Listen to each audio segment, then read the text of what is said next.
There's a common misconception in woodworking that power tools are fast and hand tools are slow. I hear this all the time from hand tool woodworkers, that one of the things they love about working with hand tools is that it gives them the chance to slow down and ponder the details of their project. It allows them to smell the freshly cut wood and to get in harmony with their material. While that's very bucolic, it's very ill-informed. This shaker pie safe was built with only 15 hours of labor, and that is from when the rough lumber came into the shop to what you see here. And it was built using a concept that we're going to discuss here today. And that concept is forgetting whether or not your tools have a cord or not, and instead focusing on classifying those tools as to whether they are a coarse tool, which is designed for hogging off lots of material, whether it's a medium tool, which is designed to refine the surface left by the coarse and then prepare it for the fine finishing tool, which gives us our ready-to-finish surface. Classifying your tools is absolutely the first step towards understanding how they are used. And once you understand their place in the world, you will then know that once you are using a coarse tool, which tool comes next. And you'll also know, in very general terms, when to switch from a coarse tool to a medium tool and to a fine tool. So let's explore this concept with a real-world example, surfacing lumber. All the planes you see here are called bench planes, and their primary purpose, really their only purpose, is for surfacing lumber. And there is a range that's generally accepted from the small, diminutive, and cute number 1, all the way up to the monstrous number 8. And a lot of woodworkers who are first getting into hand tool woodworking ask, do I need all of them? Which ones do I need to do hand tool work? And they get very mired down in having one of each or selecting all the smoothers, when really what you need to understand is that this whole range of tools is, like any range of tools, divided into coarse, medium, and fine. The coarse tools are about 14 inches to 18 inches long. They're the number 5 and the number 6. The medium tools, the number 7 and the number 8, are 22 inches and longer. And the fine tools, the smoothing planes, are pretty much anything in the 10-inch and under range. So once you understand that you have coarse, medium, and fine in the bench planes, then you know that you just have to pick one from each to do a job. And the following question is always, well, which one do I need to do good work? And that is where your personal preferences, your size of your hand and the size of your work, and your upper body strength come into play into choosing the right tool for you. If you work on smaller scale stuff, then you're going to want to choose the smaller coarse tool, like a number 5, the smaller medium tool, like the number 7, and some of the smaller smoothing tools, fine tools, such as a number 3. But if your work tends to be larger, we're talking about dining room tables, armoires, big scale stuff, you're going to want to choose the bigger tools. You're going to want a number 6 for your coarse tool, a number 8 for your medium tool, and a number 4.5 for your fine tool. And of course, the reason experienced woodworkers acquire so many planes is not just some predilection for collection, which some of that I'm sure, but it is because our work varies in scale, is that you need the smaller smoothers for the doors and the door parts, and the larger smoothers for the tabletops. That you need the smaller coarse tool, the jack plane, for the smaller work, and the larger foreplane for the larger work, on and on. So all you really need to do is remember it's coarse, medium, and fine. And the same goes for the bevel up planes, or some of us call them the low angle planes. And these planes are coming really back into favor these days because they're so easy for beginners to set up, because you don't have a chip breaker and you don't have a frog, and the mouth is really easy to adjust. on the coarse and the fine tool. But it's the same idea. Here you look, you have a 14-inch long plane, which is the coarse tool. You have this 22-inch long medium tool and this 10-inch long fine tool. So whether you choose the bevel down or the bevel up planes, you still have dealing with the same categories. So now that we understand that the bench plane system is just another adaptation of coarse, medium, fine, we can choose one from each and we can get to work, and that's what we're going to do right now. When surfacing lumber, you always begin with the coarse tool. In a power tool workshop, that almost always means the power joiner and the power planer. In a hand tool shop, the coarse tool can be what is called a four-plane, but can also be called a jack plane or a roughing plane or even a cow plane is another name you see for it sometimes. The Germans call it a Bismarck.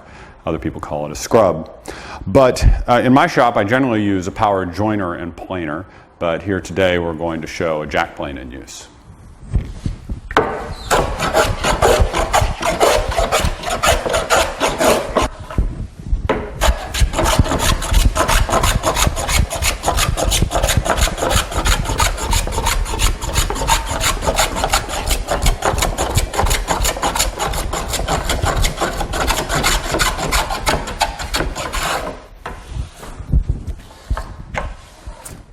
The next step is the medium tool, and in a power tool workshop, such as a professional cabinet shop, the medium tool will generally be a wide belt sander, which will take what was created by the coarse tool and refine it and prepare it for smoothing.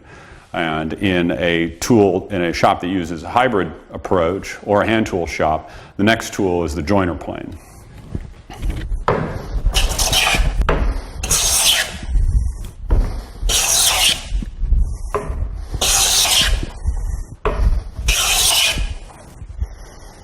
And then at the end, you use the fine tool. In a power tool workshop, that'll usually be a random orbit sander or a DA sander or scrapers, scraper planes. In a hybrid shop or in a hand tool shop, that's generally your smoothing plane, followed by some scraping and a little bit of light sanding if necessary.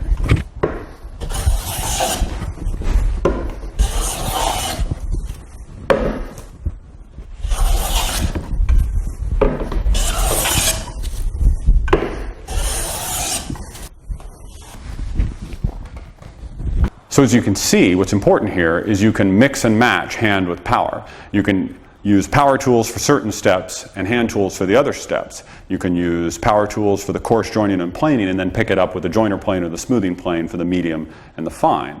It doesn't matter if it's hand or power as long as you know if it's coarse, medium, or fine. The other important point is never to skip a step. Always start with coarse. Always start with coarse. Then proceed to medium. Don't skip medium. And then proceed to fine. If you always start with coarse, then medium, and then fine, your work will proceed much faster. Here's why you don't want to skip a step in the coarse, medium, and fine progression. If you skip the coarse step and start with the medium, you're going to be languishing in this medium cut for far, far, far longer than you need to be. If you skip the medium step, you're going to be languishing with the fine tool, and you're going to be taking lots and lots and lots of shavings trying to true up a surface left by your coarse tool.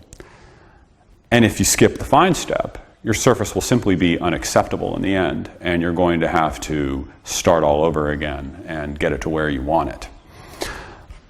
This principle of not skipping is important because I know it seems like skipping is a shortcut and it should get you there faster, but actually it's going to slow you down radically because each tool is designed to take a different amount of material off. And that brings us to the next important principle, which is working with the coarse tool as long as possible.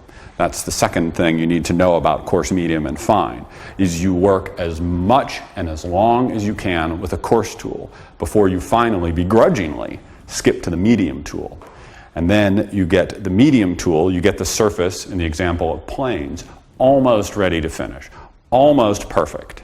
And that is when you skip to the fine tool and take just the absolute fewest passes possible to bring the board right to where you need it for finishing. Working with the coarse tool as long as possible saves labor. That's the number one thing.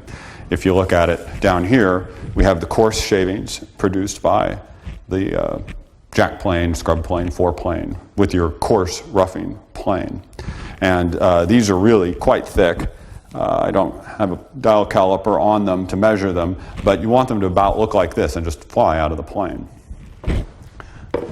Now when you compare that to the medium tool, here we have shavings of about 6/1000 of an inch. And that's usually what I like to shoot for with my medium tool. That's a pretty quick removal rate. It'll still get you there, but you'll be able to push the tool, which is also key. And then the fine tool, in this case, a smoothing plane, will have a very thin shaving. And this one is a little bit more than 1/1000 of an inch, probably. I'm trying not to press down on it too hard. And if you think about this for a minute, you'll see how this saves you labor.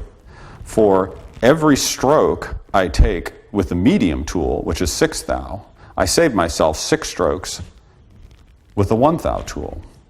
And so you get your work done much, much faster. So work with the coarse tool as long as you can, and then begrudgingly switch to the medium. Because planes are so misunderstood, I think it's a good idea for us to go into detail as to how to set up each one of these tools. How to set up a coarse tool, how to set up a medium tool, and how to set up a fine tool. Because each is very different and has very important characteristics that allow it to function perfectly and take these correct shavings. Let's talk about the coarse tool first. In hand planes for surfacing, we're talking about the foreplane, also sometimes the jack plane. And the coarse tool, its characteristics are the length of its sole is very critical. It's usually 15, 16, 18 inches long. And that length helps guide the tool as it brings the high spots of the board down level to the low spots. So a lot of people get confused with foreplanes and the scrub plane.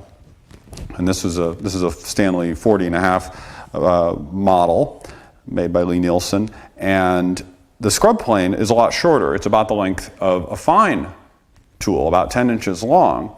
And a lot of people try to use the scrub plane to do the job of the foreplane because it is a coarse tool, but it has a different purpose in the world. And I've come after some research to conclude that the scrub plane actually was designed more as a house carpentry tool for reducing boards in width when you didn't want to rip them. Say you just wanted to remove a 1/4 inch off of a stud. A scrub plane on your job site workbench would be much faster than a rip saw. And it's set up perfectly for that. It works beautifully for that. And that is its primary purpose in life, I believe. But a lot of people use the scrub plane as a foreplane, and it's certainly possible to do it, but it takes a little more care and skill because you don't have the long length of the sole guiding you as you make your cuts. So if you do end up using a scrub plane as a foreplane, you're going to need to check your work more often for flatness and make sure you're not overdoing it because it will overdo it. It'll take your high spots down to your low spots and beyond before you know it. So you really want with a foreplane that length. That length is a good thing. The second thing you want to look at is the sole of the plane. And here we have this coarse tool and this coarse tool. And you could also have a metal one. A metal jack plane will be just as fine. And a lot of people get worked up about the flatness of their plane soles. And I can tell you unequivocally, 100%, that you really don't have to worry about the flatness spec on your coarse tool. You're removing a very coarse shaving, and whether or not the sole is in wind or if it's bowed, generally, if it looks flat and it looks okay, it's going to do a great job because you're taking really coarse shavings. One of my favorite hand tool woodworkers, Adam Cherubini, said, "Here is how you determine if your foreplane sole is good. You pick it up, you turn it over, you look and you see how gnarly it is, how wide open the mouth is, and then you turn it back over and you never look at it again for the rest of your life. And he's just about right. What's really important is not the sole flatness, but how wide open the mouth is. You want the mouth to be completely wide open so that you can pull that coarse shaving without it getting clogged. Because anytime you're clogged, you got to stop your work. And so that really slows you down. So don't worry about sole flatness, please. But do worry about how big and wide open the mouth is. The second thing you want to look at is the iron and the chip breaker, if it has one. Some foreplanes won't even have a chip breaker because it's really not necessary, but some of them have them. Now, the foreplane, it's characterized by an iron with a pretty radical curvature to it, ground to it. This one feathers off a 1/16 of an inch on either side. That's a little less than you would get with a scrub plane, but it's a lot more than you would see with any other kind of plane. And the second characteristic is you notice that I've pulled the chip breaker back pretty far. It's probably easily an 1/8 or more away from the edge, and you can pull it back even more if you need to. The chip breaker really doesn't serve much of a purpose on a foreplane, on your coarse tool at all. Now that curvature, what it gives you is it allows you to push the plane through the work much more easily, so you don't have the corners digging into the stuff. And the other thing that the curvature does is it actually does help reduce tear out. You do want to reduce tear out, but you're not going to be able to eliminate it with a coarse tool. So those are the characteristics of a coarse tool. Using the coarse tool is pretty simple and straightforward. What you want to do is you want to have the iron projecting out of the mouth right down the middle, and I will sight down the sole of the plane against a light colored workbench or against a sheet of paper. And when I can see the curvature disappearing into the corners, I know I'm ready to go. The next thing to know is with the coarse tool is to work diagonally across the board, one way and then the other. You work quickly, you overlap your strokes slightly, and I'll skew the plane across the board at about a 45-degree angle.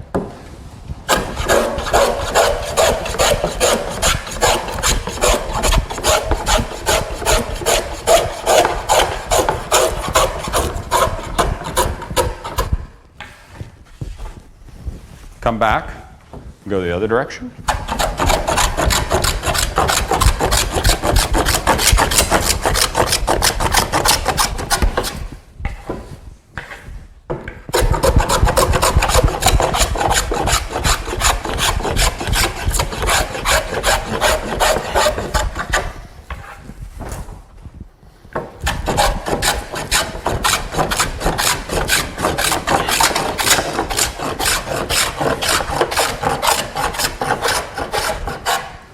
You want to finish up going in the direction that gives you the least amount of tear out, because you'll see it becomes very evident that one direction gives you more tear out than the other.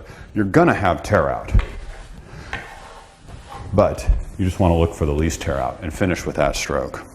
So you work with the coarse tool until you get it to where it is absolutely and completely flat. After you finish that, you want to check your work with winding sticks. My winding sticks are not fancy, but they are accurate and they never need truing. This is aluminum angle that I purchased at a home center. Costs about $8 for a pair of them. And once you put them on the board, you get down to eye level and check the end to see if they line up.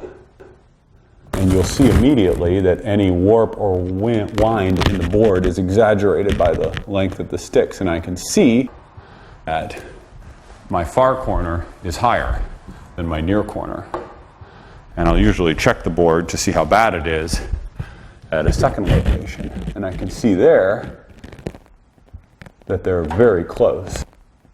So it's probably mostly this corner. Take the coarse tool, and just work it localized a little bit and see if that fixes me.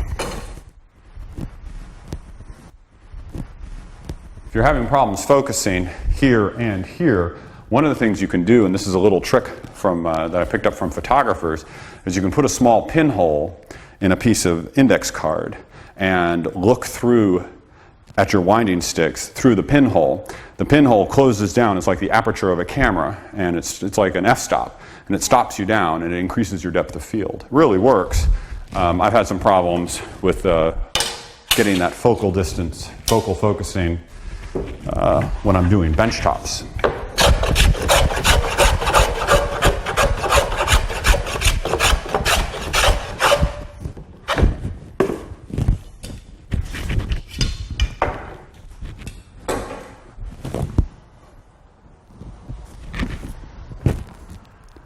And that is just about there. The next step will get us perfect, I'm sure of it.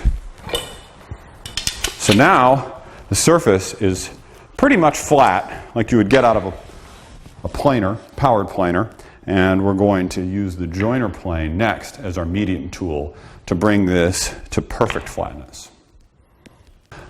The next step is the medium tool, in this case the joiner plane, and this is the step that most people skip, and they pay dearly for it, whether they're hand tool workers or power tool woodworkers.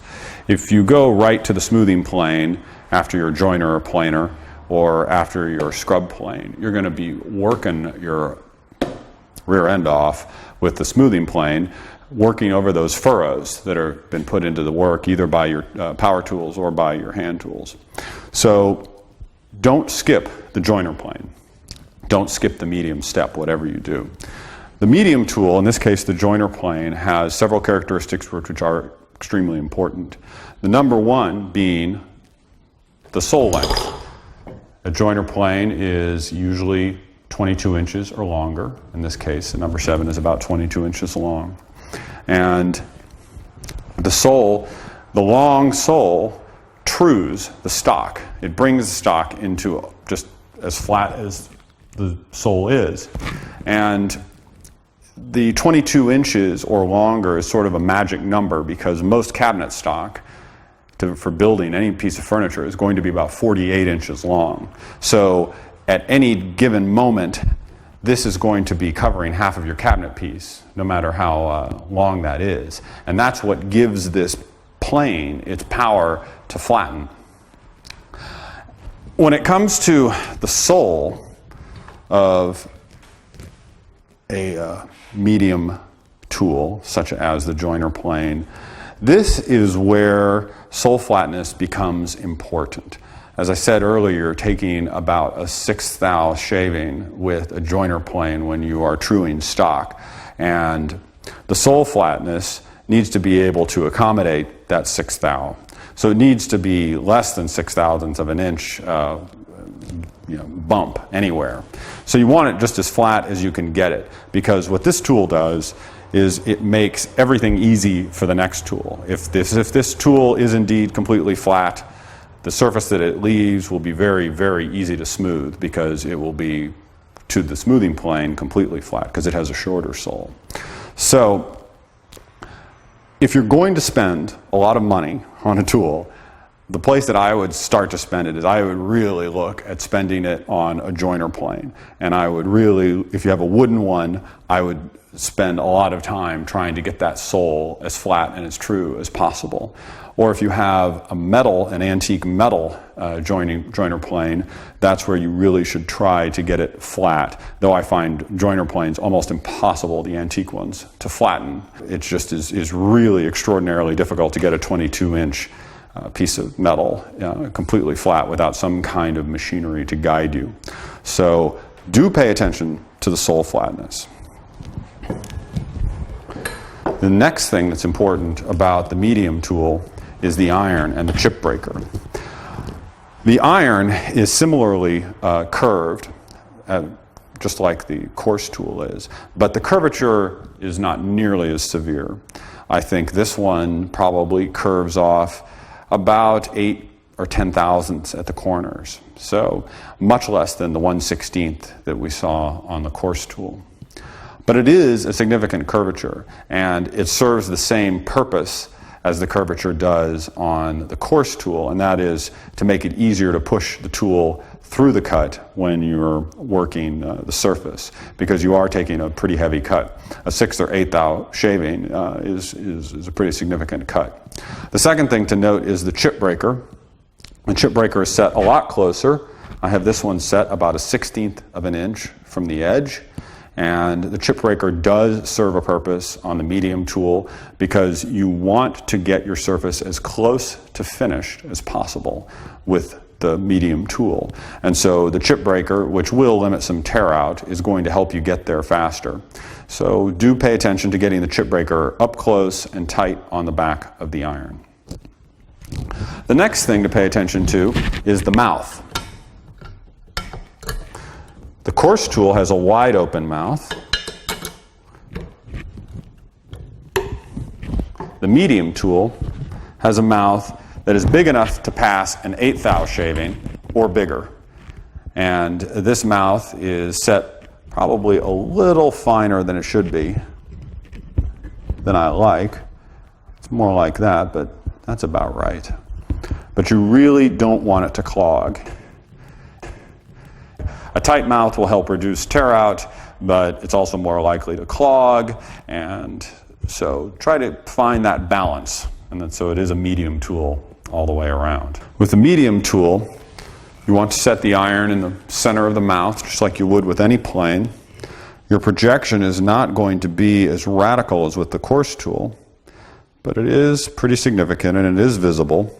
And then I always check to confirm that my iron is in the center of my mouth using a little scrap of wood. This is a trick picked up from David Charlesworth. Thank you, David. And I know when I run it across the mouth, it's grabbing in the middle and not at the sides of the mouth. So I know that the iron is indeed centered. And with that knowledge, I can start to work on the board and advance the iron until I get the 1/6 thou shaving that I want.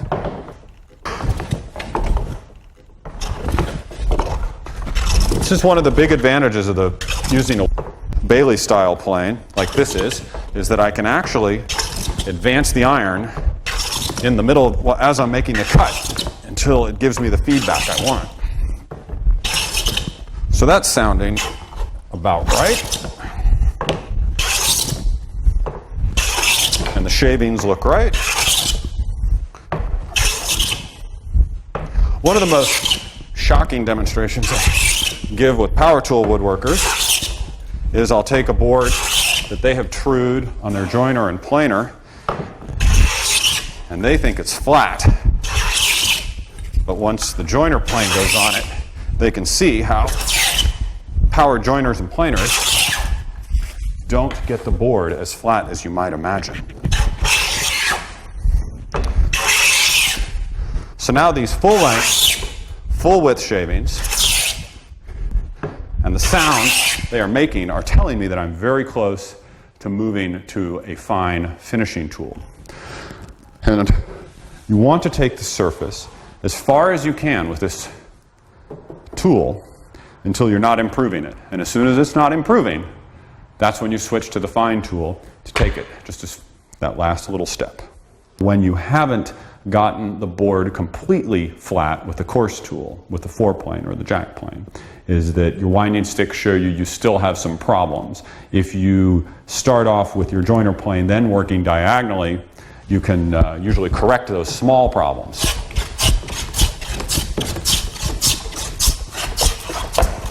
And just like with the Coarse tool, you want to work in both directions.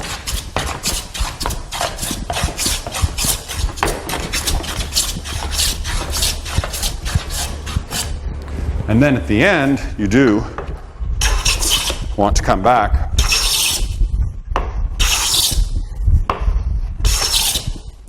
to clean those marks up, the diagonal marks, so you'll be ready for your fine finishing tool.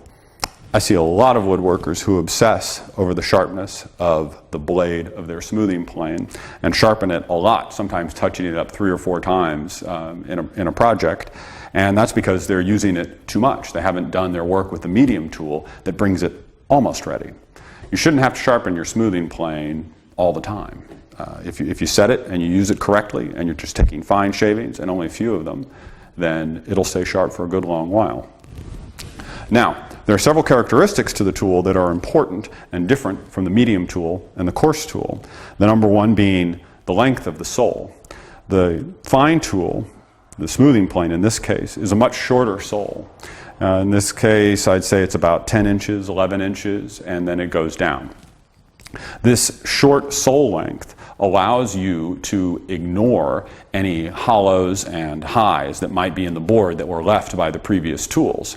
Now, if you have not skipped the medium step and you've used the joiner plane, then your surface is going to be quite flat to the surface of this, to the sole of this. It's going to just ride right over it and take full-length shavings immediately. And so the short sole is really an asset because you're not going to have to worry about any hills or valleys on the surface of your wood. So 10 inches is a smoothing plane length. The next thing is the shape of the iron.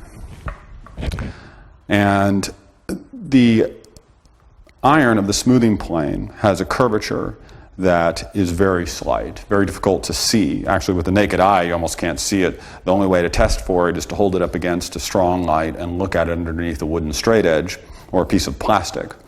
And it's usually only a couple thousandths of an inch on either corner, curving back. And it's designed to take a perfectly wide shaving that then feathers off at the edge to nothingness. So it should be its thickest, about 1/1000th of an inch at the middle, and then at the edges just feather off into nothing. And that eliminates the nasty plane tracks that we see left by the corners of other tools. So the curved blade is important, but it's a very slight curvature. The second thing to pay attention to is the chip breaker. I know we pretty much ignored the chip breaker for the coarse tool. We paid a little more attention on the chip breaker with the medium tool, and on the fine tool, you really do need to tweak up the chip breaker.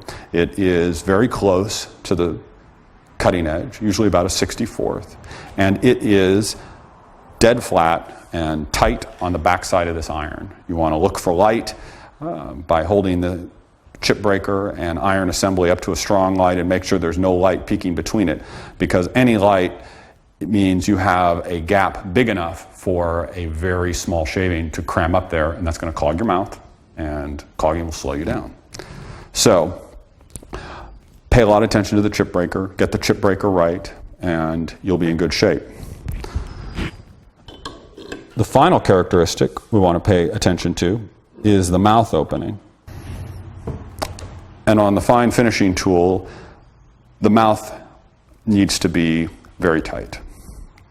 I like to keep it just a little wider than the shaving is thick, just enough to pass the shaving and no more. This helps prevent tear out and allows you to deal with nasty woods. So get the mouth as tight as possible. Setting the smoothing plane is much like setting the medium plane, the joiner plane. You want to advance the iron, try to center it in the mouth using the lateral adjustment lever, and then back it out, and then back it back in, and test your settings with a little shim to ensure that it's in the middle. With the smoothing plane, your adjustments are so small that I'll use a small hammer to test my setup. Small taps until I can see that I'm cutting in the middle. Smoothing planes work easier like all planes with a little lubrication. This is just a little Camilla oil.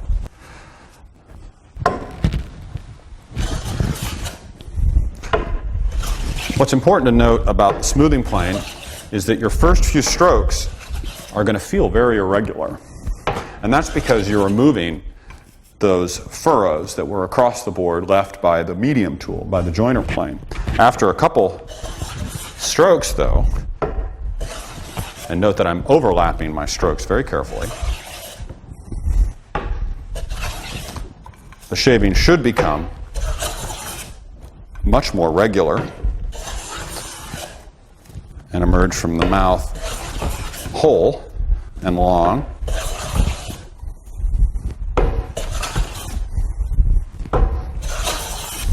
Which we're getting there.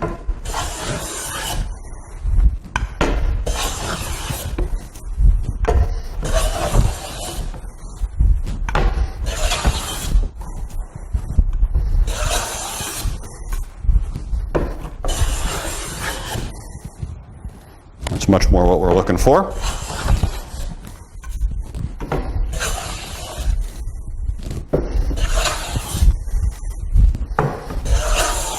And don't be afraid to increase the iron projection a little bit if you're not getting tear out. If the board is behaving, you'll get your work done a lot faster if you take a 2,000th of an inch shaving rather than a 1. And if the board is misbehaving, you definitely want to back off a little bit.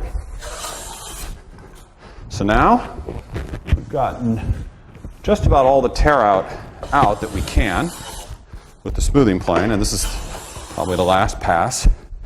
Getting nice shavings all the way across the board, very regular. Getting some tear out around this knot, which is totally expected.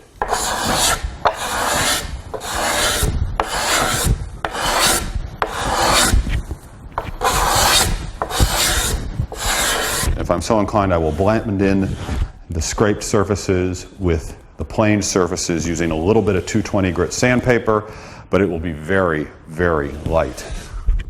A little bit of 220 grit sandpaper, wrapped around a block, with or without a cork pad, depending on how firm I want it, and merely blend with a few strokes. That's all the sanding I'll do. Now let's talk about how coarse, medium, and fine works with joinery, because this is another place that the concept works beautifully. Dados. Dados are a real common woodworking joint, and they present several challenges for fitting accurately.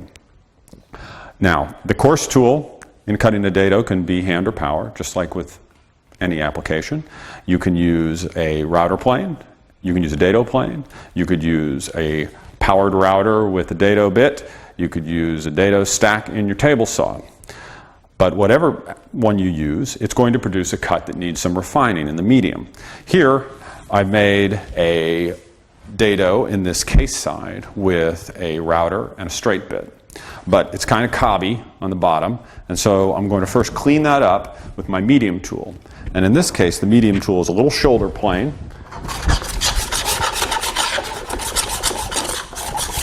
And there are hills and valleys along the dado that just need a quick tweaking. Now the next step is to fit the shelf into the dado. There are a couple ways to go about this. You could plane the end grain with a specialty plane to tweak the size of the dado to fit the shelf. But I don't like to plane end grain unless I have to. And so my preferred method is to tweak the male part, which is the shelf over here, to fit into the dado. These concepts start to work together because you have to do coarse, medium, and fine on your shelf anyway. So if those steps also bring the shelf to a perfect fit with your dado, then you have saved a lot of labor. That way you don't have to first fit it and then make it look good. You do both simultaneously. And there are some other ways to arrive at a perfect fit using this concept in a very controlled and measurable way. And it's not very difficult. It takes longer to explain than it does to do, but I'm going to show you really quickly. This dado is just at, or just under, probably a couple thou under 0.75, 3/4 of an inch. That's actually pretty typical. A lot of machinery, including the dado stacks on table saws and router bits, cut a dado that is slightly undersized. So if you know the width of your dado is a little undersized, a couple thou, you can come over here and you can measure your shelf, and I can see that my shelf is a little too thick. I have it at about 6 thou too thick.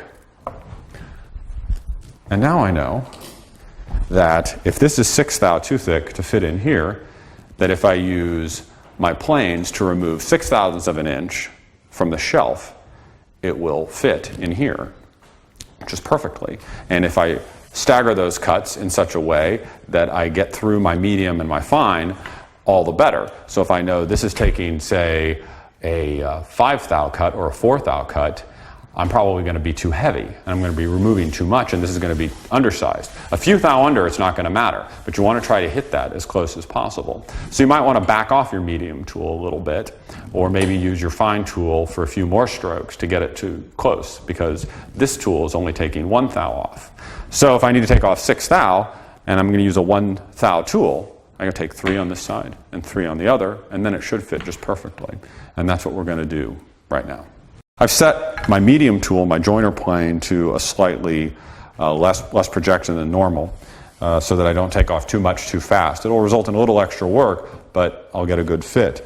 The first thing I do when I start off with a rough panel, and this panel has been glued up, is I'll feel across the width to see if there are any marks that have been left by the knives of the tool, because this was run through a power planer, and the power planer had some chips in the knives, and it leaves little humps. And the first thing you really need to do is just make sure you get those humps off. And this has one serious one right here. So I'll just, you can, a couple strokes, and I can feel that with my fingers that it's almost gone. That's gone, and then there's a little one right in here. So feel that, that's gone. And this all becomes second nature after a while, and you just start doing it instead of thinking about it. All right. And so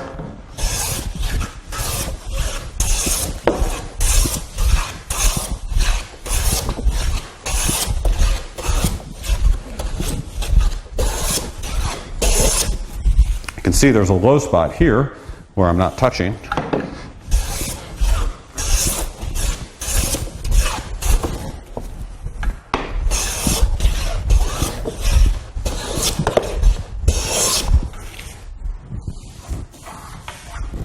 I'm going to true up the other side to see how bad it is. I don't want to go too far.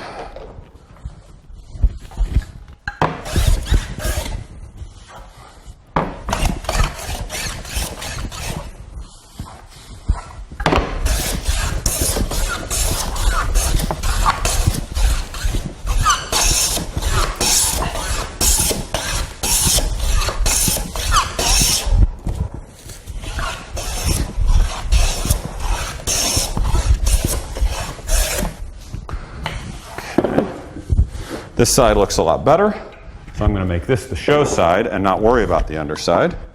And with my fine finishing tool, come up and just take off that last little bit. It's almost like I'm exfoliating it.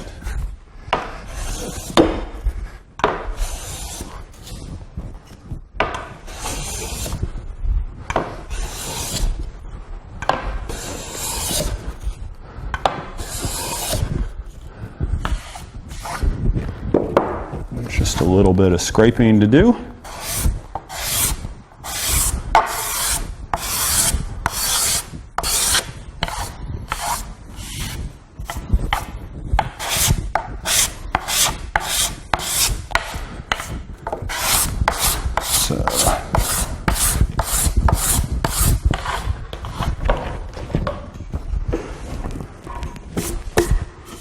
So we take that board, and we see that it fits just perfectly. A couple taps of a hammer, and you can see the joint is totally tight. And we've gone from a joint that didn't fit and all the surfaces were rough to a joint that fits perfectly and is ready to be assembled with just a few strokes of the plane very quickly, coarse, medium, and fine. Now let's talk about rabbets and philisters, which share some of the same concepts that dados do. Philisters, which are essentially rabbets that go across the grain, it's the English term for them, and long grain rabbets, which we have here, which are the back of the case. The coarse tool, once again, was a power tool. It was a dado stack and a table saw, and it leaves a very nasty surface. It can leave little ridges from the chippers, and generally does a poor job of cleaning out the corners, prohibiting a good fit between the back and a good fit between the top and the case. And these are important. It's not a detail to be overlooked, because that junk down in the corner, that if it's not cleaned out, that it's going to stop the back from fitting in nicely. And in carcass construction, the back is what keeps the case square and prevents it from racking. So you want that fit to be good. Likewise with the top, if you don't have a good fit, you're going to get gaps and it's going to be poor workmanship. So you very quickly use a shoulder plane or a rabbet plane or a moving philister plane to quickly true that up. And I will do the same thing with the rabbet here on the side. I'll come over on the side there and clean that up. And once that is a completely square corner, I'll come over here and fit the top in the same manner.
Nasty place there.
And that feels good.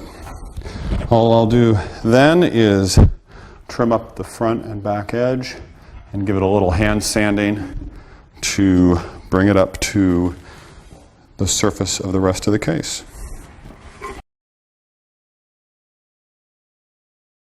You can use coarse, medium, and fine for edge joints too.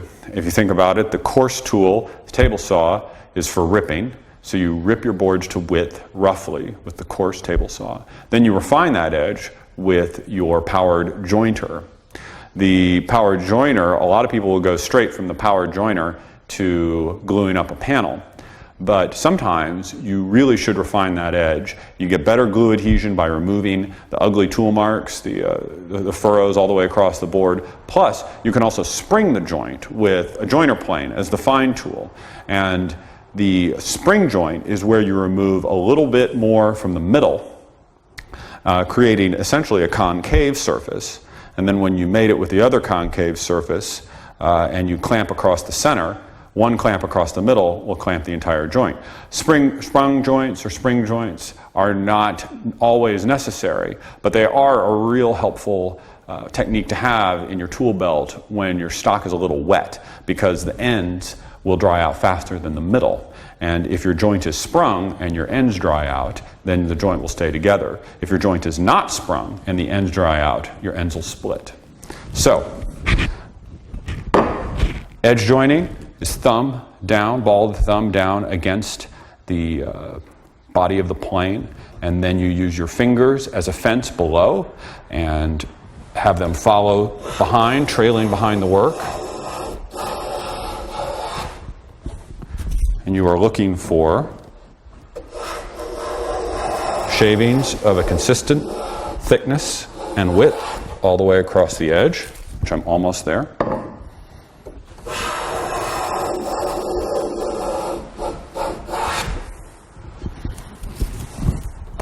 And then I'll check my work with a square. And it looks good. Then I move on to the next board. To spring a joint, you just take a couple passes with your joiner plane through the middle section of the board and avoid planing the ends.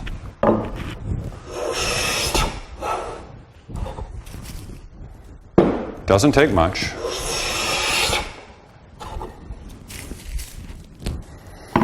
And that creates the sprung joint, the concavity, that can be closed tight with a clamp. Coarse, medium, and fine also works with the mortise and tenon joint. I do majority of the work with a coarse tool, which is a dado stack and a table saw. And that gets this tenon very close to its optimal size. But it's still a rough surface. It still doesn't quite fit like it should. It still would require some banging with a hammer. And so the next step is to take it over to the shoulder plane and refine this medium surface with the fine tool. This is why I really like a wide shoulder plane, because I can trim up the cheeks of the tenon with one pass, and I know that I'm going to take the same amount of material from the end of the tenon as I am from this area near the shoulder. Small, narrow shoulder planes, you can do these long tenons with a couple of passes, but you have to be really careful. So I have this shoulder plane set to take a 1/1000 shaving, and so I know if I take one shaving off that side, I need to take one shaving off that side.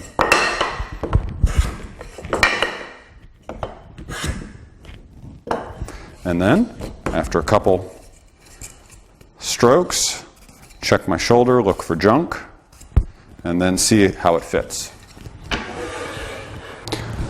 So I'll check the fit of my cheeks. Nice, very nice. But there are other refinements that need to be done to make it a very nice looking joint, and other fine tools come into play. And we'll do those in the vise. When you rough out a tenon on a dado stack, it's going to give you a little bit of tear out along the edge shoulder that really needs to be cleaned up, because once you clamp up that joint, and if you get a nice airtight fit, you're going to see that little chip out, and it's going to bug you for the rest of your life. And so you get a shoulder plane and you trim up that shoulder. So this little shoulder plane is now going to be used to clean up this shoulder and get rid of that tear out. But you've got a couple issues you want to sort of deal with. If I just take the shoulder plane and give it one stroke across here, it's going to tear out on the end. And since this is a door and this is a real highly visible section of the cabinet, I'm going to do a little work beforehand on the other side, perhaps taking just a couple little strokes there, so that when I take this stroke, it stops there. It doesn't go to the end.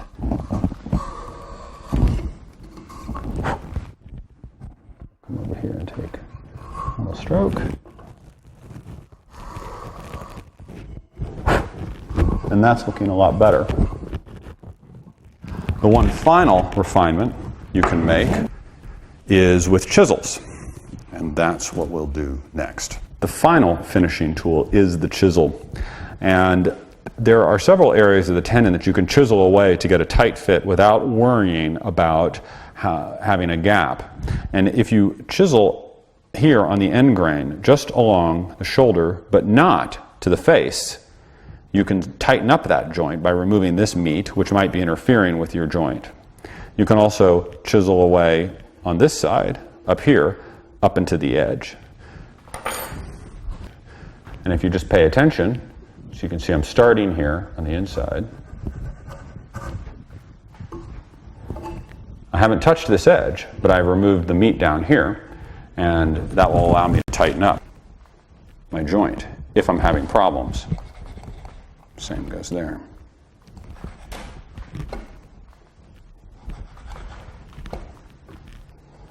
Just stay away from the face of the board, and you'll be all right. I don't do this to every joint, only ones that are giving me trouble. But you want your tendons to be very tight because that's where people look.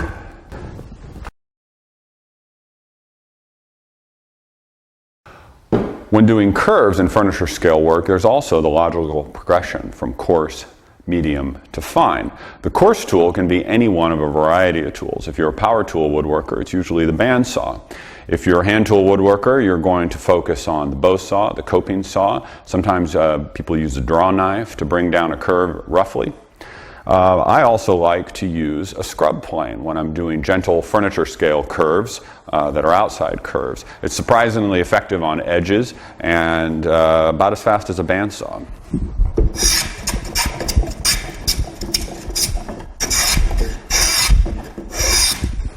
You work with a taper cut. I want to cut heavier here and lighter here. So you start with short strokes at the end and then lengthen them as you bring them back, and that creates the nice gentle curve. And you work close to your line.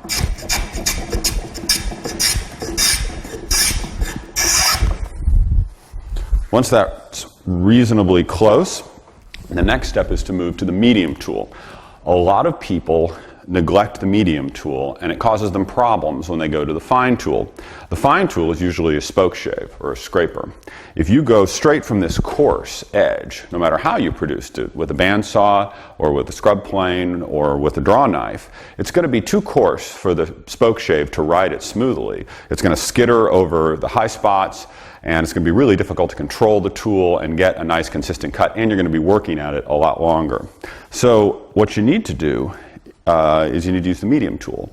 And for outside curves and inside curves, the medium tool is usually a pattern maker's rasp. This is a Nicholson 49, which is a nice, pretty fine pattern maker's rasp. They're commonly available. But you work across the edge. Kind of sounds like a saw. Tap the detritus out of the teeth.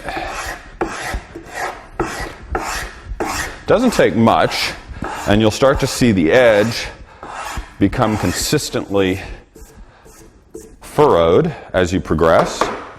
And you want to check your work with a square to make sure it's reasonably close, so you minimize the work with the fine tool, because we always want the fine tool to do the fewest amount of strokes possible. Quick check with the square. I've just got a little hump in the middle, pretty much, but that will be easy to remove with the fine tool. And then, once the edge is refined with the pattern maker's rasp, it's simple work with a spoke shave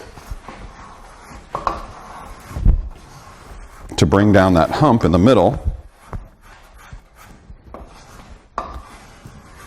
I find that if you skew the tool a little bit, it helps guide it straight across the edge. But you just work until all of those furrows are gone from the rasp and you get these nice curly shavings. And that edge is ready to finish. I think after you start to work with this system of coarse, medium, and fine, you're going to find that there's actually a deeper lesson about tools to be learned here. And here it is. Power tools can be slow because we set them up to do so many tasks. The table saw is an awesome ripping machine, but when we ask it to do crosscuts, or miters, or rabbets, or tenons, or any other of the wide variety of operations that people use table saws for, we end up wasting a lot of time setting it up, making test cuts, checking it over and over again. We seem to like, in this day and age, Swiss Army knife style tools that do a lot of different things. However, tools work faster when they do one thing and one thing alone. You can set your fine tools to do coarse work, and you can set your coarse tools occasionally and with some effort to do fine work. But true efficiency in the wood shop comes when you choose the right tool for the job and you use the tool as it was intended to be used by its maker.